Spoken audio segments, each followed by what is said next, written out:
ইউটিউবে স্বাগত। আজ আমি তৈরি করছি শুক্তো পাঁচমিশেল। কচু, আলু, ঢেঁড়স, বেগুন, কাঁঠাল বিচি। এখন যেহেতু কাঁঠাল বিচি পাওয়া যাচ্ছে সেই জন্য আমি দিয়ে রাঁধুনি আর সর্ষে ফোড়ন দিয়ে নিরামিষ শুক্তো। আর নামাবার আগে রাঁধুনি বাটা, আদা বাটা আর সামান্য একটু জিরে বাটা, ভাজা জিরে নয় কাঁচা দিয়ে বেটে একটু ময়দা দিয়ে নামিয়ে দিয়েছি, একটু নুন দিয়েছি, মিষ্টি।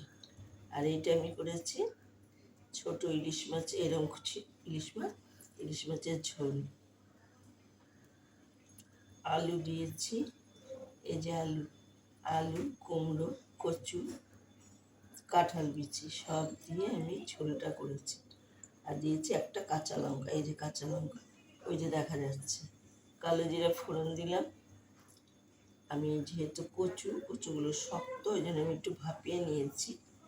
আর যার সেরকম মনে হবে না যে কচুটা ভালো, তাহলে ভাপাতে হবে না, একবারে কষিয়ে আমি ভাপিয়ে তারপরে একটু মশলা কষিয়ে তার মধ্যে দিয়ে দিয়েছি। আর সেই মশলার তেলে মাছটাকেও আমি একটুখানি হালকা এপিট ওপিট করে নিয়েছি, মশলার মধ্যে, এমনি না, দিয়ে আমি ঝোলটা করেছি। নামাবার আগে একটুখানি সামান্য একটু ময়দা গুলে দিয়ে আমি নামিয়ে দিয়েছি।